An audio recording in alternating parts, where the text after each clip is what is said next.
My name is Ankit. You're watching the Indian Express analysis on StudyIQ IAS English channel. Now, I hope you had a very great Republic Day. As I enjoyed my time itself, I have a habit of watching the parade which happens in Delhi on the TV. It's my go-to thing since the every Republic Day.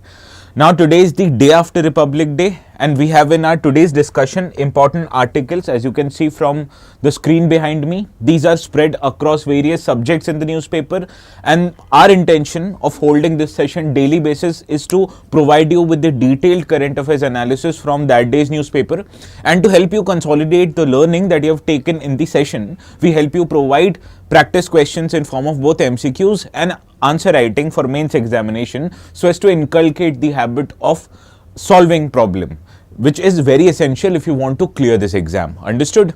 Now, these are the 6 articles that we'll be dealing with today. The first article, why Trump wants Greenland. Now, in the last few sessions, I've seen that President Trump or his related news is covered every day without fail, and these are really important news as far as your UPSC exam is concerned. And now, President Trump is actually demanding that the Denmark, which currently holds or is under the control of Greenland, they should transfer Greenland to US. So we'll understand why is Trump demanding a particular island which is located in the Atlantic Ocean, despite it being in a polar area. What are its requirements for US? We'll try to understand this, and this is important for 2 reasons. One is geography, and also from the international relations perspective. Understood?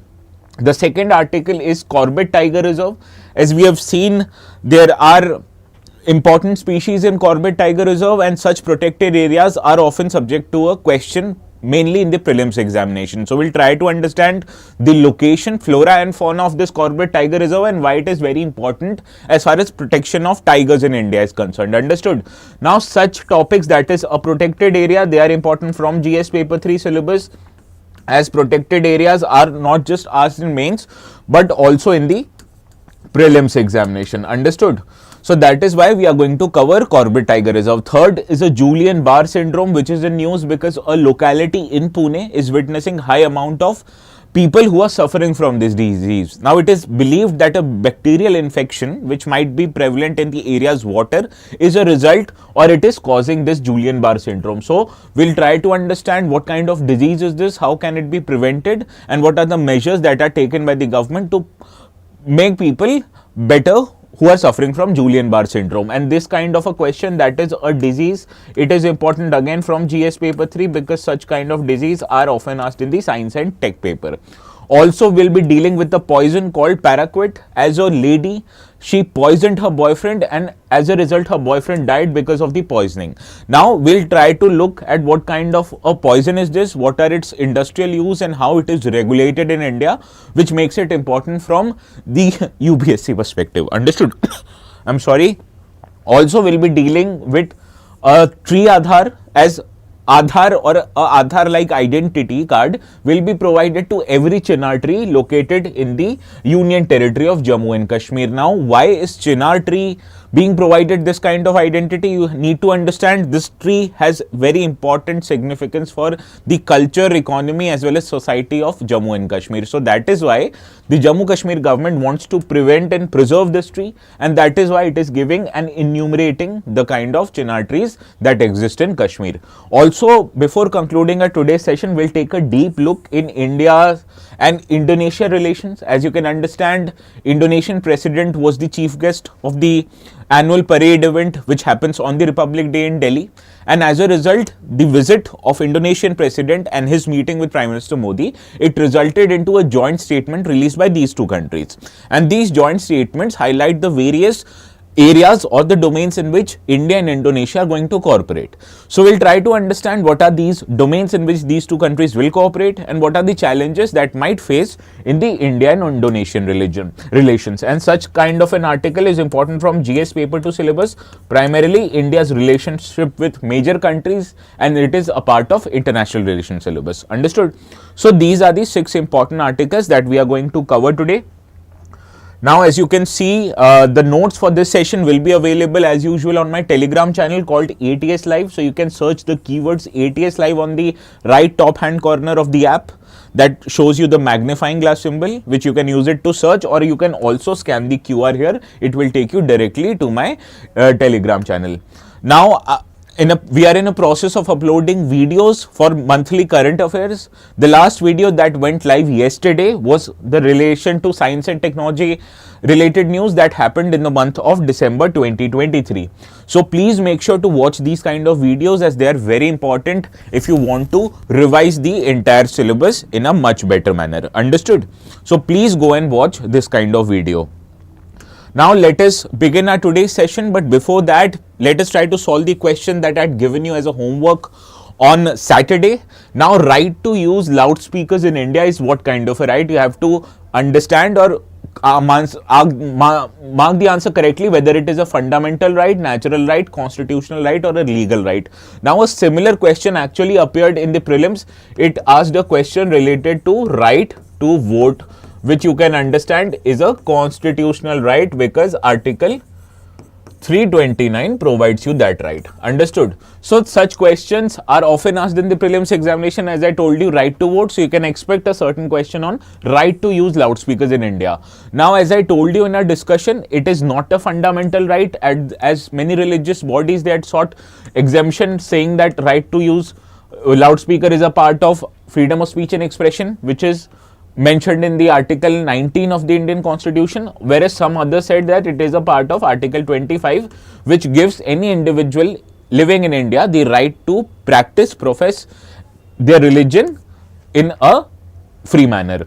So petitioners had demanded that right to use loudspeaker are covered under these two articles. However, Supreme Court and High Court in various judgments have said that it is not a fundamental right. Therefore, it is incorrect. Is it a natural right? What are natural rights? Right to live, right to eat, etc. However, is right to use loudspeaker a natural right? Obviously not.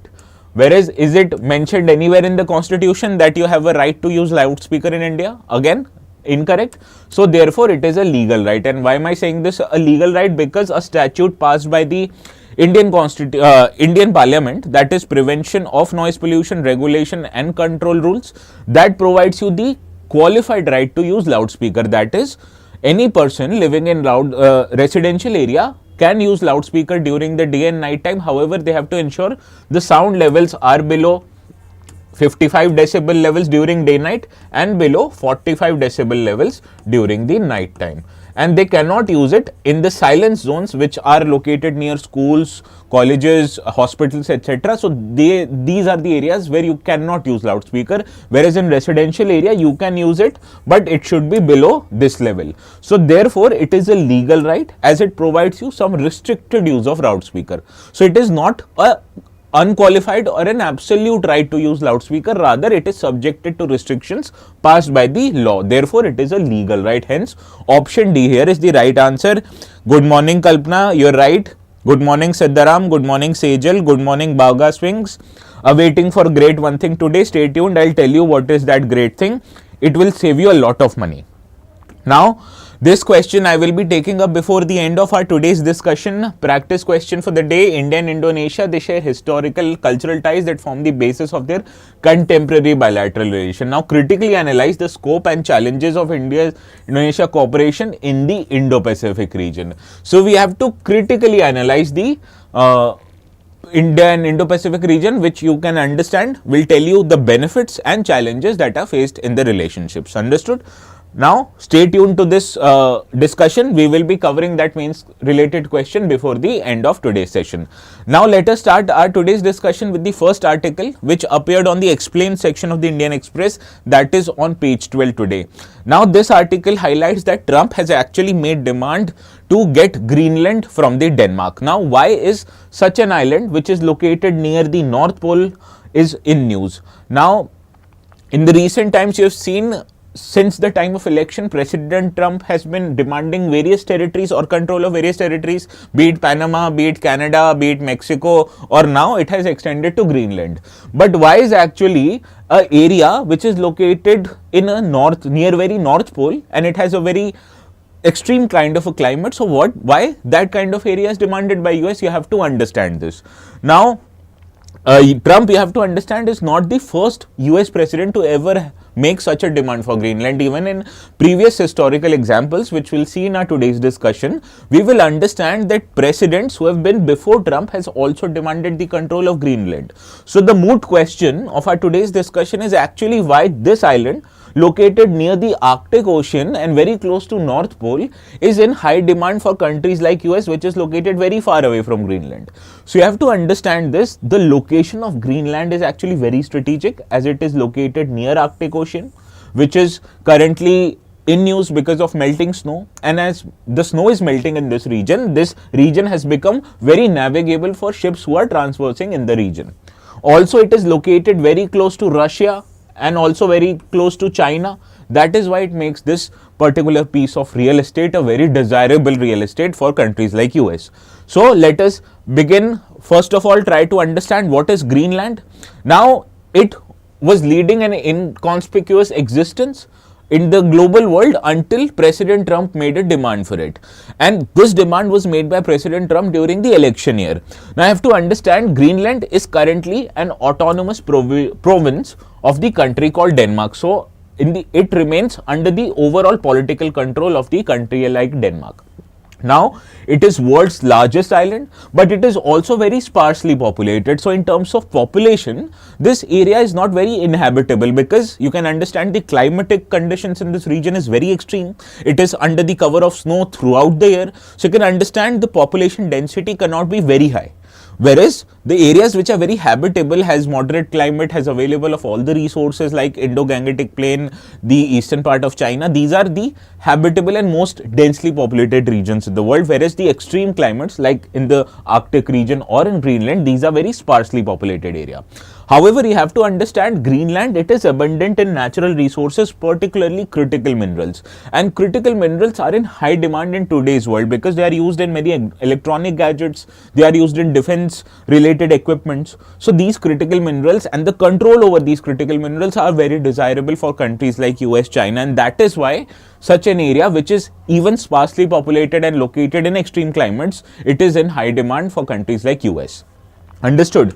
Now, let us try to go deep into why does actually Greenland matters to US. The first answer is located or is relation to geography of the Greenland. Now, it is located in the North Atlantic Ocean between Europe and North America, and the location is across the Baffin Bay from Canada. So, going back to the map, you can see it is located in the northern part of the globe, particularly very near to the North Pole, and it is located in the Baffin Bay, which is this region in Canada. Between Canada and Greenland, what is separated is the Baffin Bay. So you can see it from the map. Now, as I was telling you, it is of strategic importance primarily because during the time of Cold War, when the Nazis, they were aggressive over the entire Europe, it was feared that once they entered into Denmark, they'll try to reach Greenland, which will make US in a very uncomfortable position. So that is why during the Cold War period, US deployed its military on Greenland, and since then it has a very strategic importance for US. Also, after the Cold War ended, after the World War II ended, we saw the beginning of Cold War happened, which means US came into indirect conflict with Russia. And so that its military bases, which were already located in Greenland, became very important. Because from that basis, US was able to keep a close eye on Russia. It was able to deploy its submarine, military equipments as well as army in the region, so that any threat which might emanate from Russia can be tackled by US in a very effective manner. Understood? So this was the strategic importance of Greenland for United States, as it could monitor and prevent any missile which could have been coming from Russia. And now when it is in conflict with China, US can use the bases located in Greenland to counter any military moves by China and even North Korea. So its historical importance during the time of World War II and during the time of Cold War has now trickled down even in today's world. Because earlier during the World War II, US was in direct conflict with Germany, which was ruled by Nazis. During Cold War, it was in direct conflict with Russia, that is the communist Russia. But now, in today's world, the biggest challenger to US's hegemony or supremacy is the country called China. And now, to counter and to deploy and to check its rise in the world, the US wants to deploy its military, it wants to deploy its missiles, and it wants to deploy everything that it can do in the region of Greenland so as to counter the rising of China. Also, to undertake any aggressive maneuvers on China, it can launch missiles and ships towards Asia and Europe much easily from Greenland, and that is why the geography of Greenland is very important for US. Understood? Now let us try to understand the second factor which is making Greenland so desirable for US.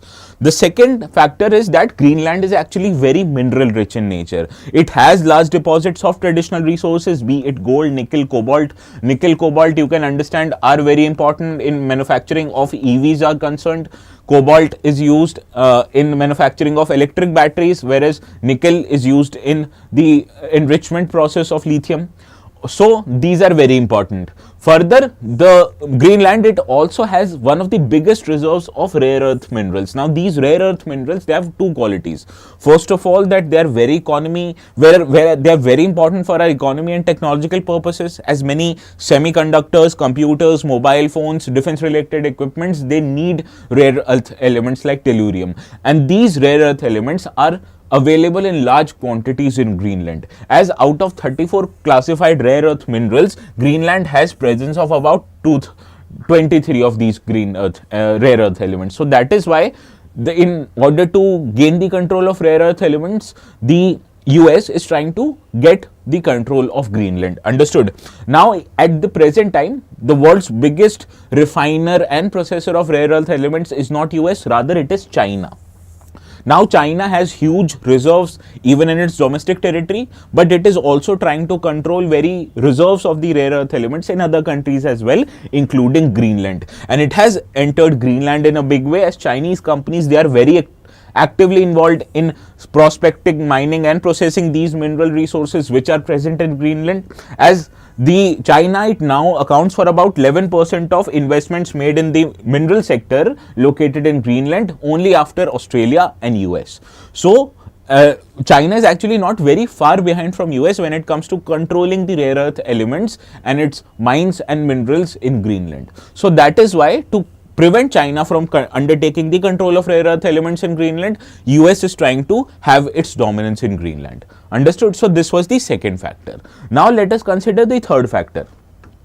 As I told you, right, the Greenland, it is located in the Arctic Ocean. That is, earlier this Arctic Ocean was filled with snow, but now with the onset of global warming, we have seen that the melting of ice in this Arctic Ocean is happening, and that is why many new navigable waterways has actually opened up in the Arctic region.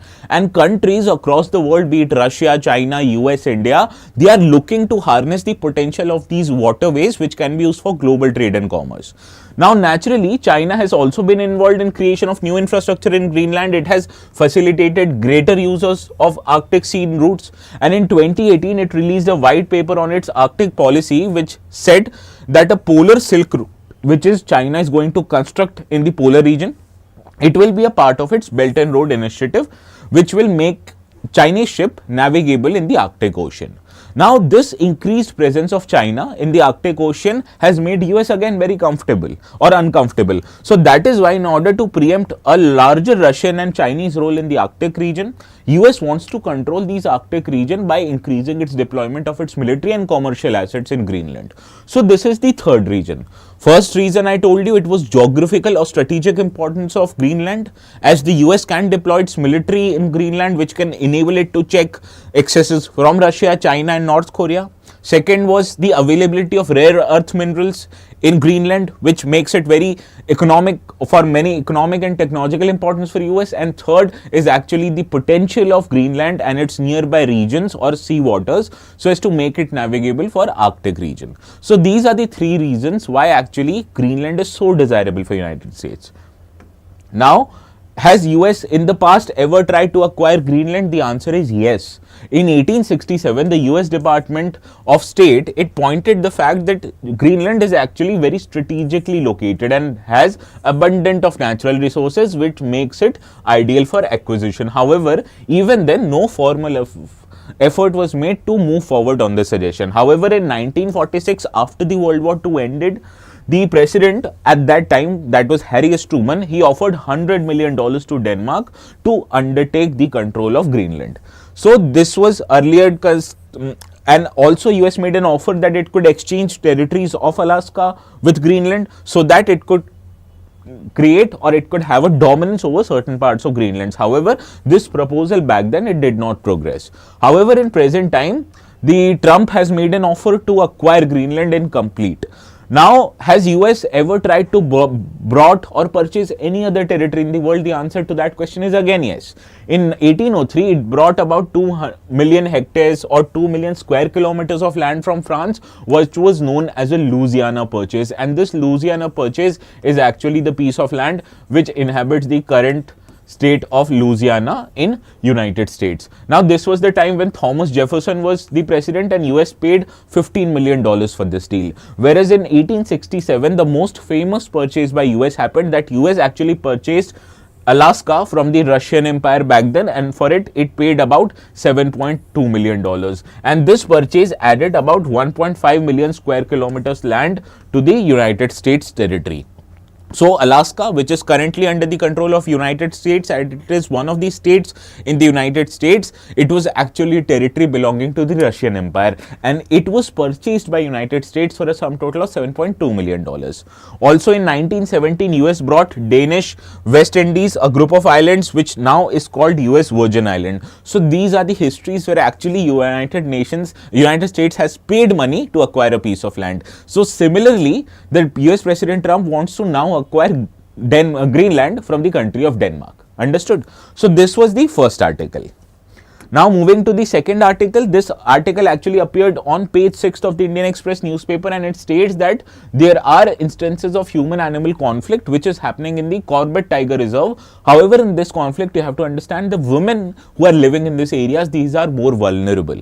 Now, such articles, they are important from GS Paper 3 perspective, particularly as protected areas and the kind of protection offered to tigers or important flagship species, they are in news, and therefore these protected areas and the levels of protection offered to this species are very important. Now, we will be discussing today's article.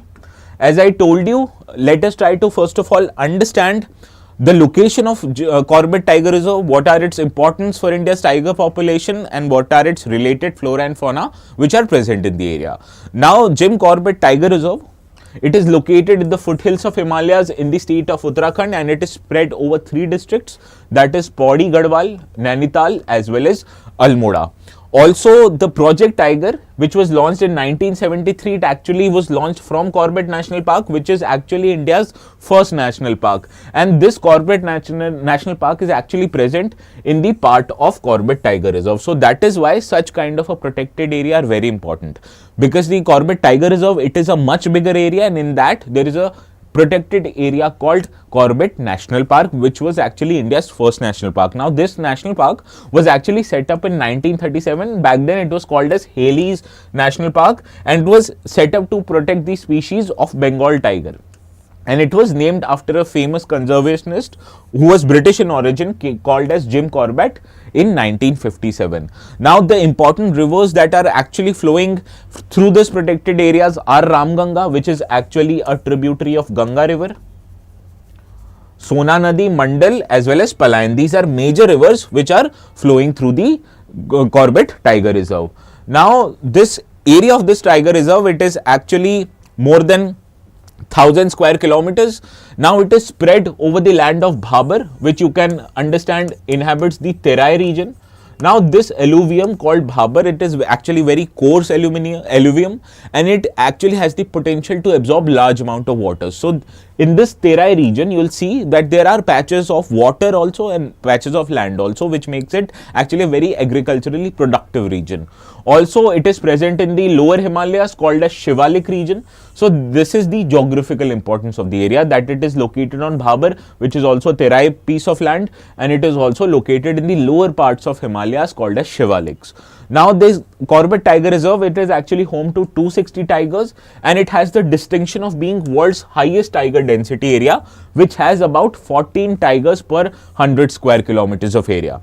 Now, in terms of fauna, the tigers and elephants are the keystone species in the region, as these are known for its dominance of the region. Also, this inhabits large array of co-predators like leopards, small carnivorous, and ungulates like sambar, hog deer, spotted deer, etc. Further, reptiles such as ghadial and crocodile are also present in the region. So that is why such kind of a region is given the protection of a legal sanctity. Therefore, hunting of these kind of species are prohibited in the region, and also this is why so much significant, because it is the world's highest tiger density region, as the number of tigers present in this region are 260, which amounts to about 14 tigers per 100 square kilometers of land.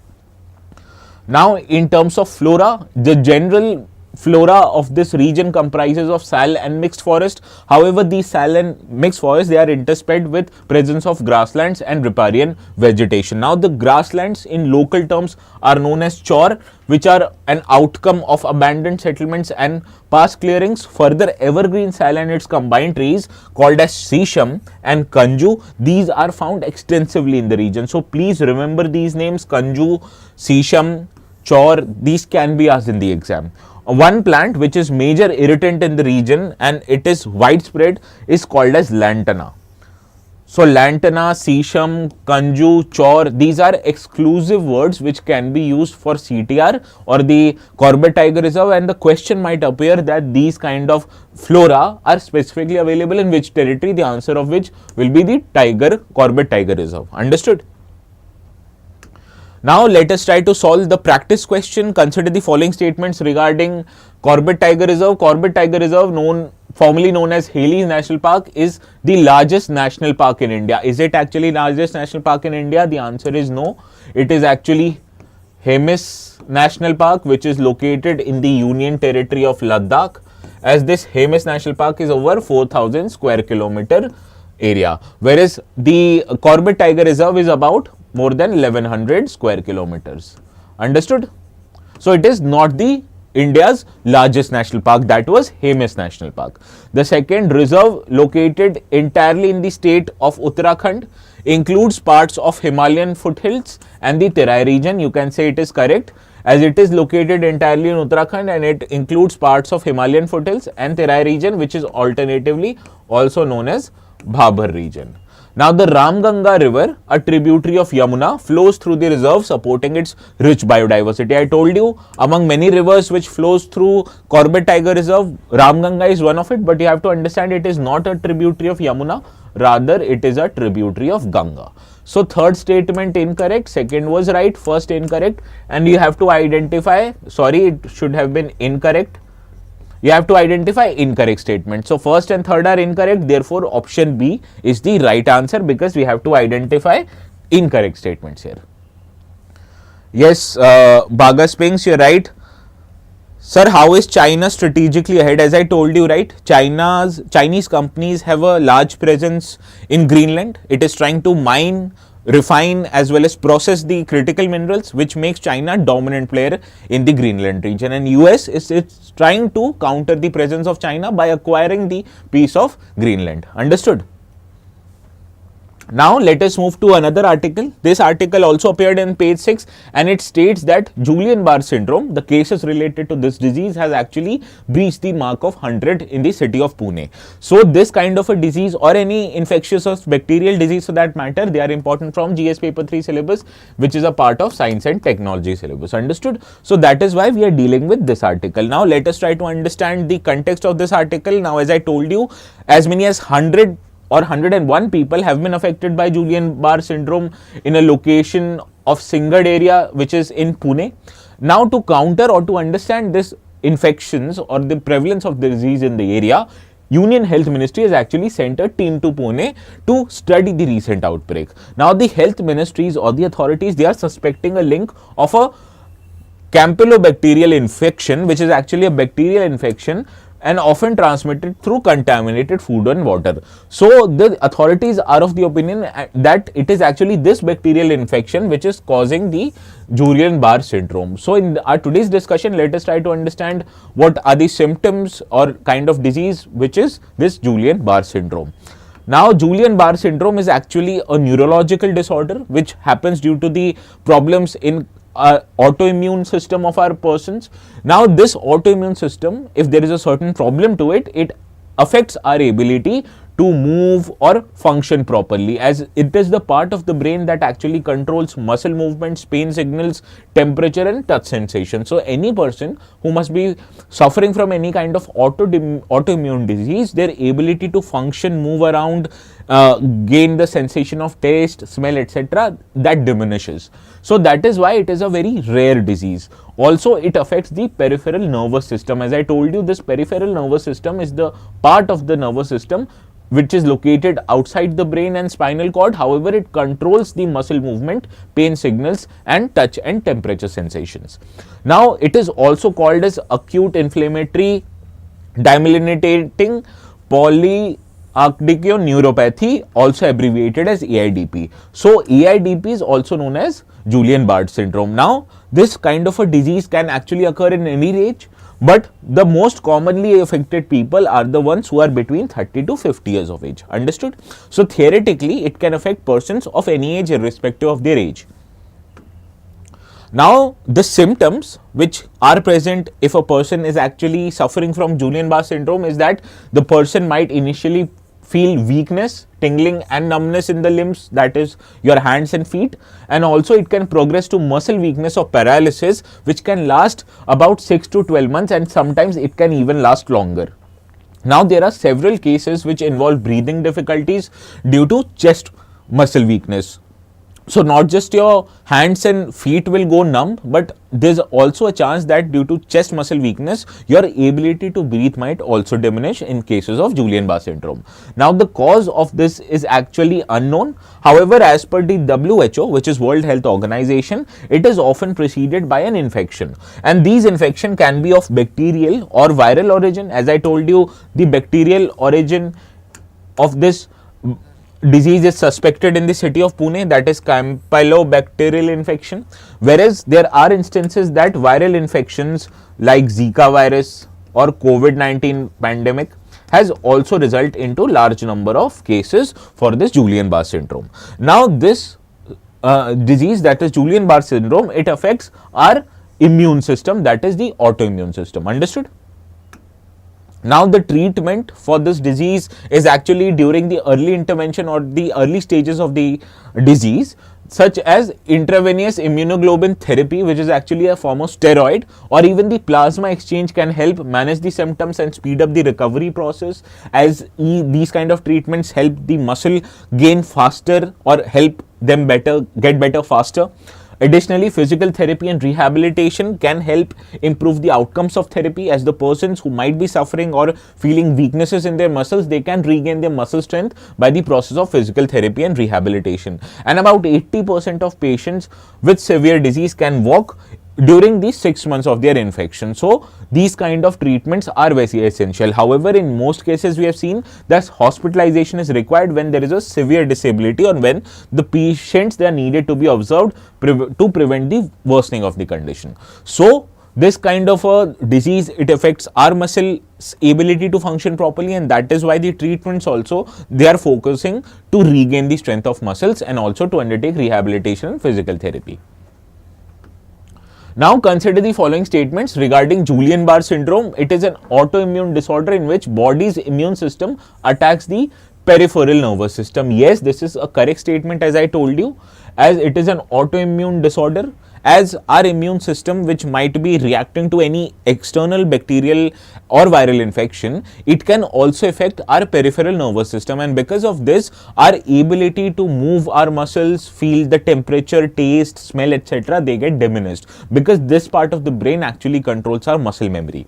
Also, GBS is caused exclusively by bacterial infections and cannot be associated with viral infection. What did I tell you in the previous slide?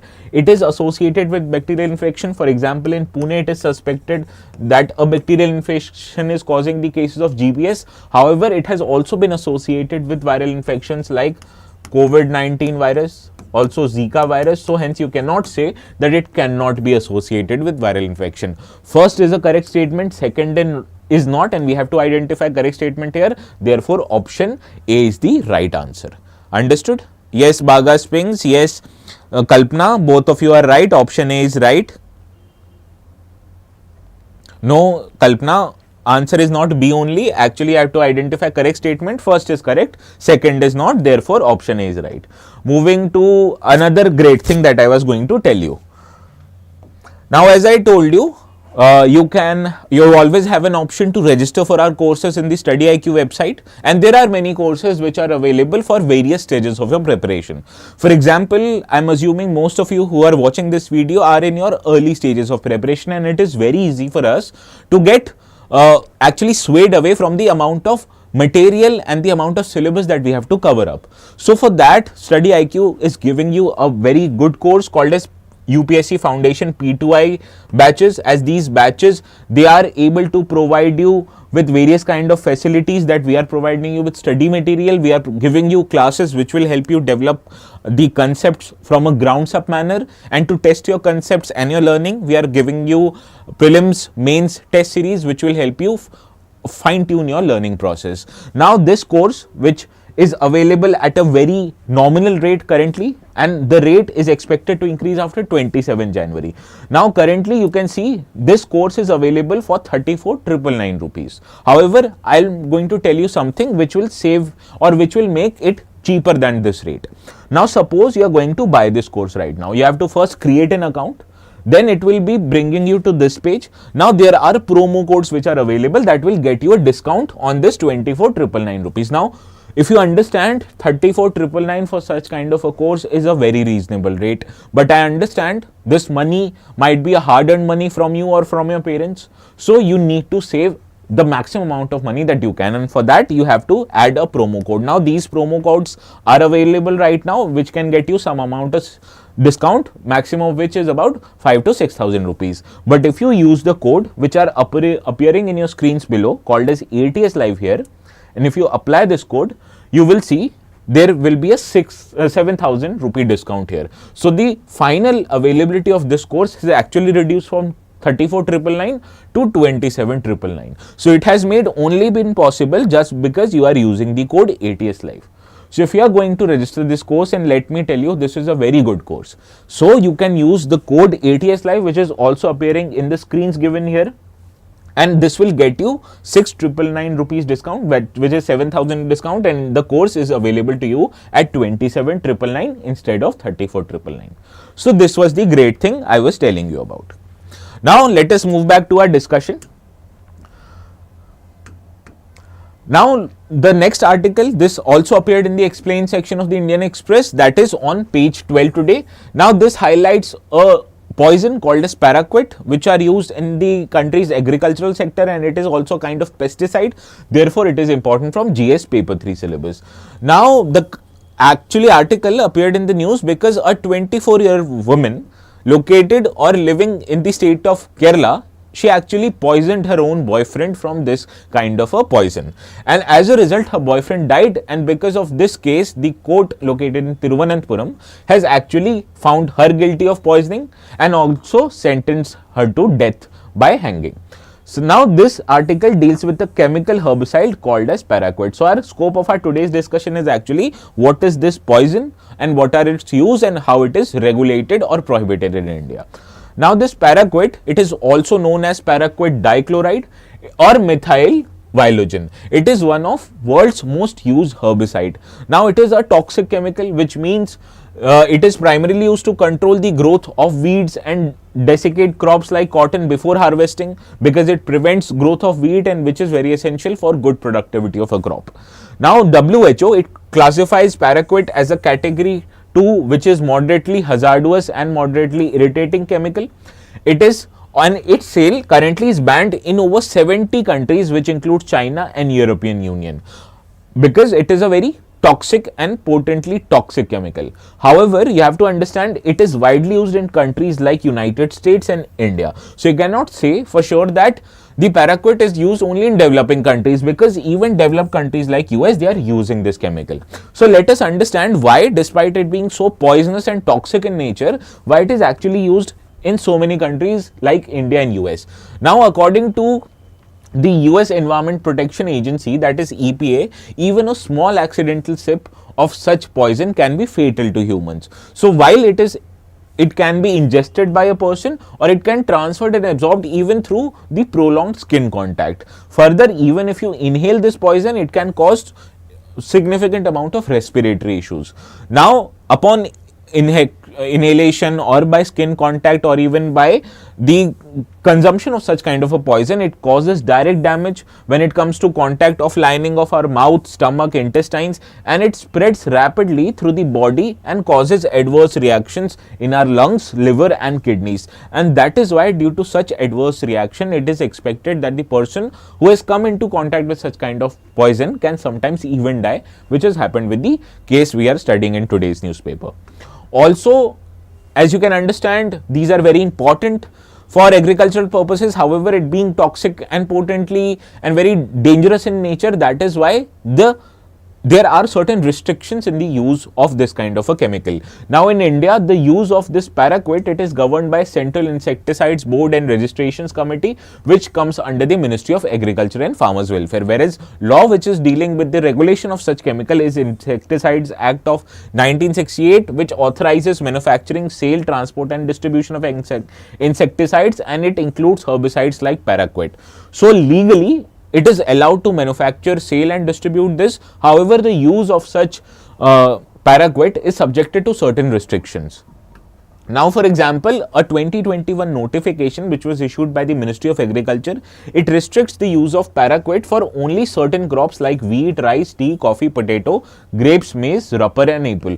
Do not have to remember all the crops, just remember that wheat, rice, etc. the more important crops, they can use the insecticides or herbicide like paraquat.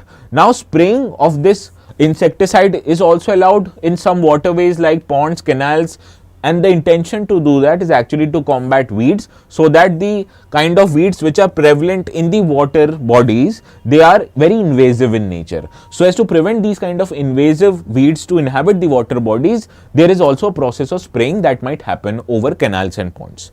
So in terms of agricultural use and in terms of water cleaning, these kind of herbicides are usually used. Now, despite such a restrictions on the access of such kind of a pollutants, it is largely unregulated in India. As we have seen, in India, there are many agricultural bodies and shops which are selling these herbicides even without a prescription. The farmers who are using these herbicides, in most cases, they do not have any protective equipment like gloves, masks, etc. And they are using it, or they are dispersing it not by a method of spraying but rather by hand, which makes it a very dangerous proposition, and they might come into direct contact with such herbicides. Further, farmers, they tend to ignore the instructions on the label, and hence they do not pay attention to the kind of dangers this chemical might pose to their livelihood. Understood? So, despite a restricted usage in India, its use is very much prevalent, and we have seen farmers, particularly, they are using it without the care of its dangers. How it is rarest of rare case, poison and murder are often seen in the news that I have read. Now, actually, Baga Pinks, our purpose of today's discussion is actually to study this, this chemical. We are not going into detail, just remember the rarest of rare cases, and this judgment is not given by a High Court or a Supreme Court, rather by a District Court of Thiruvananthapuram. So it is expected that such cases might be referred to Higher Court, and they will again discharge, or they will understand whether this case actually is rarest of rare or not. Understood? So from our today's discussion perspective, we are discussing the chemical, not the polity aspect.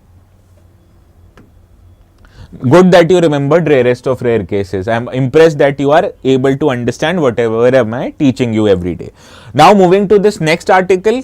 This article is about the Jammu Kashmir's government to decide to give a unique identity to chinar trees in the region. Now, such important trees are important from GS paper 3 perspective, as these are trees which are very much important for a state's ecology, and such article appeared in the explained page, that is on page 12. So in this article, let us try to understand the context of our today's discussion. Now, the Jammu Kashmir government, it has launched a mission to give Aadhaar identification to every trees located in the Jammu and Kashmir. Now, this is particularly located or related to the chinar trees, which are very important for the conservation purpose in the region. However, their numbers itself, they are witnessing a reduction in recent years. Now, this initiative, it involves conducting a census of chinar trees, giving them a unique identity. So, we'll try to understand why is actually ID given to these trees in the state of Jammu Kashmir. Now, first of all, let us try to understand what are these chinar trees. Now, these are also known as oriental plane trees. In terms of biological name is Plantus orientalis, and it is a maple-like tree which has a huge canopy, and these are found in cool climatic regions which have sufficient presence of water. Now, this trees, as I told you, is a characteristic of eastern Himalayas. However, they are also available in western region of Himalayas like Jammu Kashmir. Now, it takes about 30 to 50 years for these trees to mature, and to reach its full size, it takes about 150 years. Now, these trees can grow up to a height of 30 meters, whereas their circumference or their thickness of their stem, it can reach to about 10 to 15 meters. Understood? Now, this tree is actually very important for the state of Jammu and Kashmir. For that reason, it is also classified as a state tree under Jammu and Kashmir, and it is also one of the major tourist attractions in the region. Now, during the autumn season, when the leaves, they slowly turn from green and they change their color to crimson, red and golden, which makes it a very good site for a tourist spot. Further, this street finds a special place in the art, literature and crafts of Kashmir, as local papier mesh, embroidery, hand-woven carpets, walnut wood carvings, they often feature chinar motifs. So, this is the cultural and economic importance of chinar trees, that it is a major tourist attraction, and also it is so important that most of the embroidery and handicrafts of the region, they feature exclusively the chinar trees. Also, these are many special features of Muslims and Hindu shrines which are located in the valley, and the oldest chinar tree, which is expected to be about 700 years old, was actually planted by a Sufi saint. So, that is why they are not just closely related to the economy of the region, but they are also very closely related to the culture of the region, and that is why the government is trying to protect these trees. Now, to cut these chinar trees, even on a private property in Jammu Kashmir, you actually need the permission of the government. Now, the project which is started by the Jammu Kashmir government actually wants to make sure that the status of every chinar tree is actually tracked by the government, and this involves conducting a census of chinar trees across Kashmir Valley and Chenab region, and it is expected that the region has about 32 to 33,000 chinar trees in the entire Jammu Kashmir. Now, as the government has able to reach the accessible parts of the state where the chinar region, and it has enumerated about 28,560 chinar trees, for which it has given the unique identity called as Tri Aadhaar, and it has also individually geotagged the locations of these trees also. Understood? So, this is how the Jammu Kashmir government is trying to protect the chinar species or chinar tree species, which are very important in terms of economy of the region and in terms of spirituality or culture of the region. Now, let us try to solve this practice question. Consider the following statements regarding chinar tree. It is locally known as booni. You have to remember this is correct, and it is a species of maple tree scientifically called as Platanus orientalis. This is a straightforward correct statement. The leaves of chinar tree changes color with seasons, ranging from green in summer to vibrant shades of red, yellow and orange in autumn. Again, correct statement. The chinar trees, they are native to India and are not found in any other part in the world. This is actually incorrect. These trees are actually native to the regions of Central Asia, and they actually were planted long time back into the regions of Jammu Kashmir and other western Himalayan regions, and they've become prevalent here. So, the part you have to remember is these are actually not native to India, these are native to countries of Central Asia. So, third statement is incorrect, first and two are correct. We have to identify correct statement. Option A therefore is the right answer. Now, moving to the last article of the day. This article actually came after yesterday. A joint statement was released after the meeting of Indian Prime Minister and Indonesian President. As Indonesian President, you can understand, was on a state visit to India after being a chief guest of the Republic Day parade, which happened yesterday. Now, such article I told you on Saturday, we are going to discuss such articles only after the complete facts have emerged, and today, now that the joint statement have been released, we are able to we are in a better position to analyze this article. Now, such articles appeared on page 7, and it is more from GS paper to syllabus because it deals with the topic of international relations, that includes India's relations with its neighborhood as another countries. Now let us try to understand the context of today's article, but you have to first understand the location of these two countries respectively. Now India is located here and Indonesia is located in these kind of islands. Now what is the common between these two countries? It is the presence of Indian Ocean region. Now, so understand, as Indian Ocean region is common between India and Indonesia, therefore protection of this water body is very important for these two countries. Understood? So this is what is the primary driver of the relationship. That is, both of these countries wants unrestricted access to the waters of Indian Ocean region, as it is important for their military, for their economy, as the trade between these two countries and other countries of the world happens through these water bodies. Therefore, Indian Ocean region found a prominent place in the joint statement of these two countries. Now, as you will see, the importance of freedom of navigation and overflight in the Indo-Pacific region, and what constitutes Indo-Pacific region, that is Indian Ocean region and the Pacific Ocean. So that is why I told you with the help of a map that the common link between these two countries is the water body called as Indian Ocean region.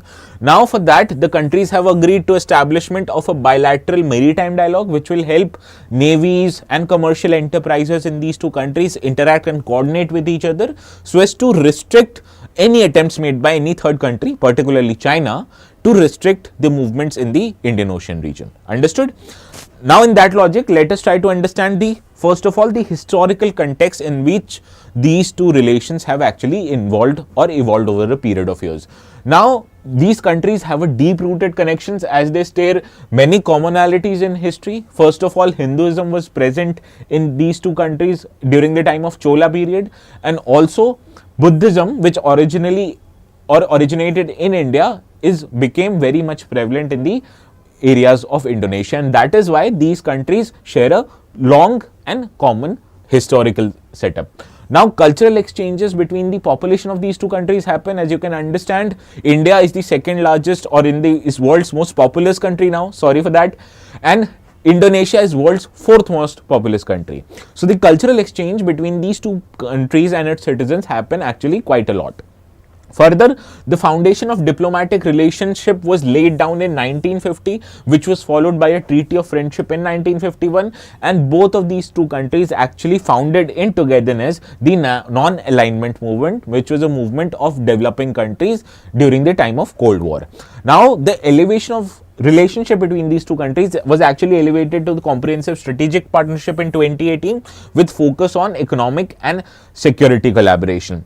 Further, Indonesia, you have to understand, it is a part of Act East policy, as India is trying to look more towards the Eastern and Southeast Asian nations, and in that Indonesia is located very close to it, and therefore Indonesia is also an active part of Act East policy that India has started from the year 2014. So this is the historical context in which both of the countries and its relations has prevailed over the years. Now let us try to understand the areas in which these two countries are cooperating with each other. First is actually the domain of trade and economic relations, as the volume of trade between these two countries has reached about $30 billion annually, and you can understand Indonesia is a key source of imports for India, such as India imports palm oil, coal, rubber in large numbers from countries like Indonesia, as countries like Indonesia has a big economy themselves. Further, Indonesia being the world's fourth largest economy presents India the opportunity to tap such a big market for its own products. So in terms of potential, even beyond the $30 billion trade which is happening currently, the potential of economic relationship between these two countries are huge.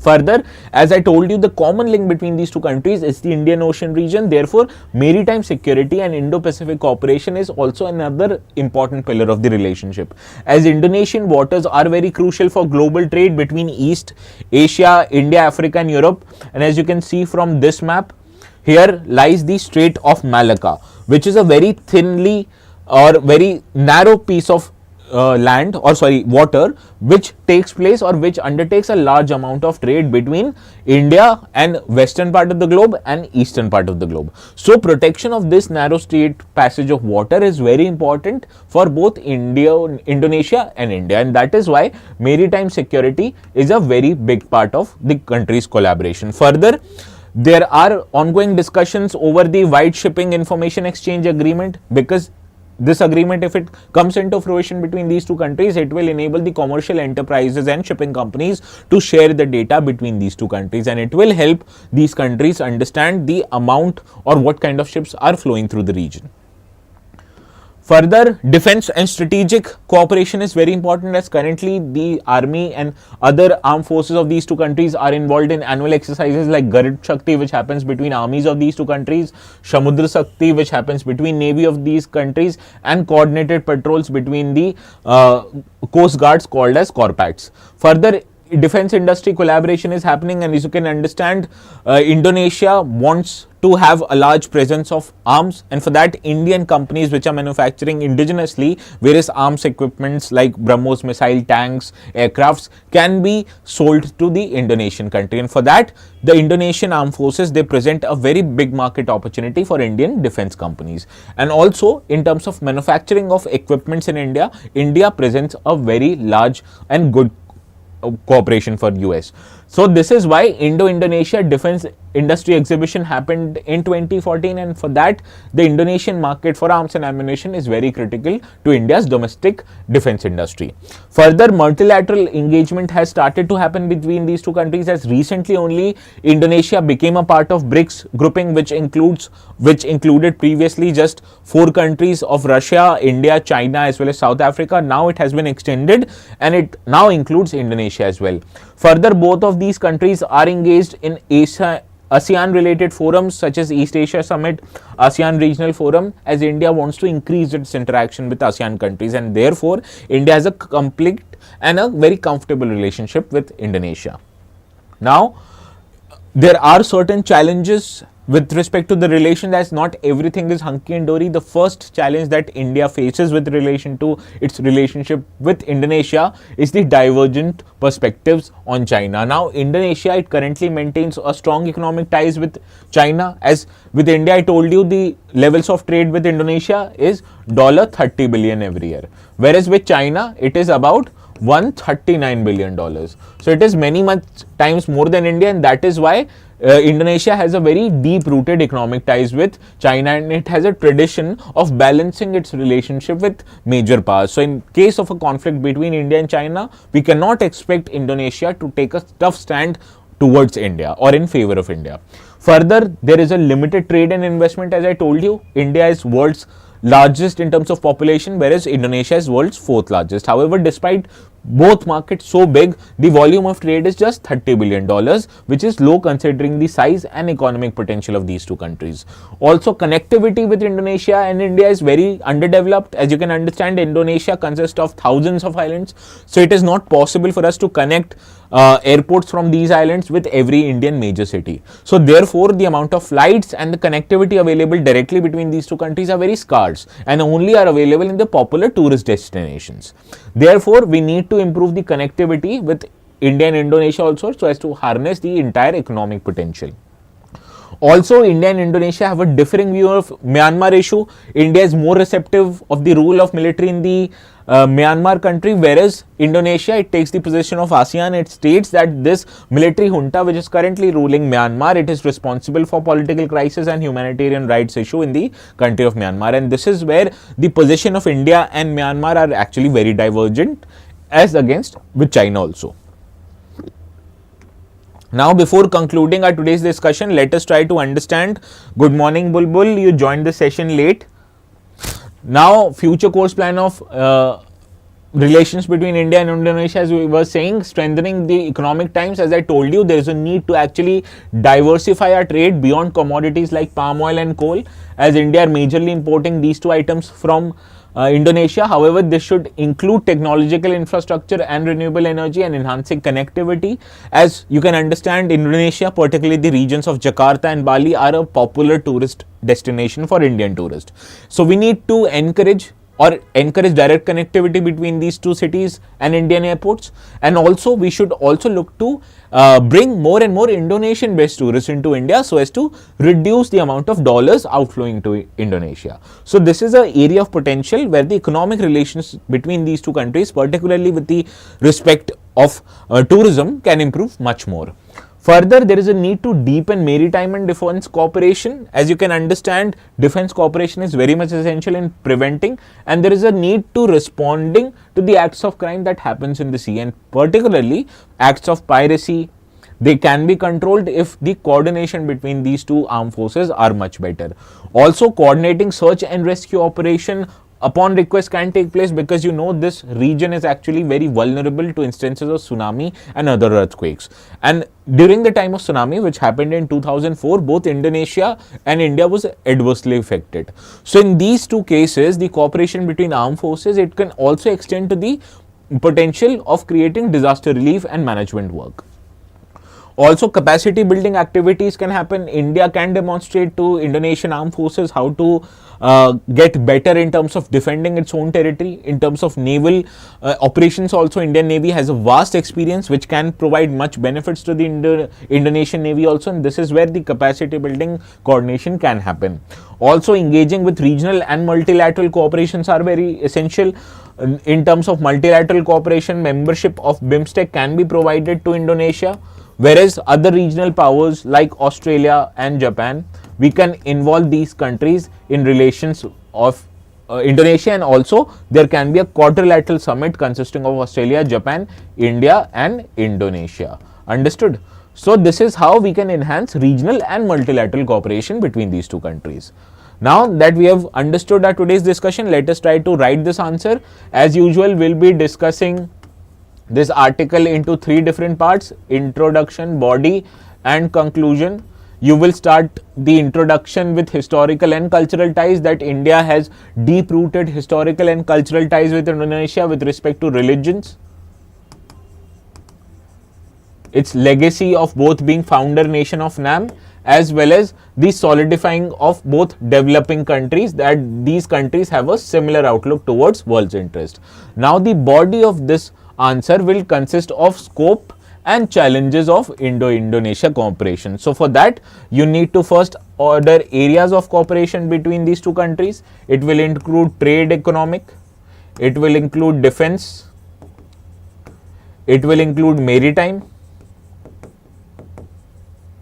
and it will include the fourth part also, that is the multilateral engagement, which is an increasing area. So this is how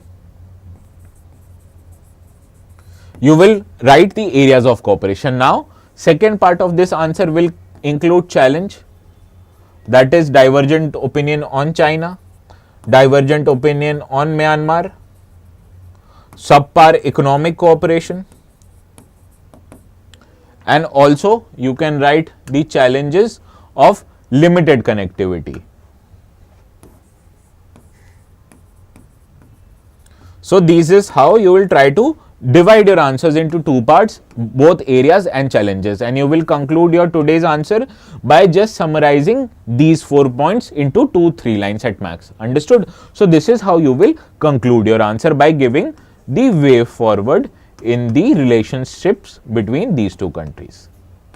So this is how you will practice your question. If you have any problem in writing the answer, if you want to get your answers evaluated, there are 1 or 2 answers which were submitted yesterday. I will evaluate them today. So you can post it on the Telegram channel called ATS Live. Now, before concluding our today's session, you know, this is the practice question that you are required to solve. I will be solving this question before the start of tomorrow's session. So I'll see you again tomorrow sharp at 10 AM. Until then, keep reading, keep analyzing, and more importantly, keep writing answers if you want to get selected. So I'll take your leave. Have a very rest of good day, and I'll see you again tomorrow.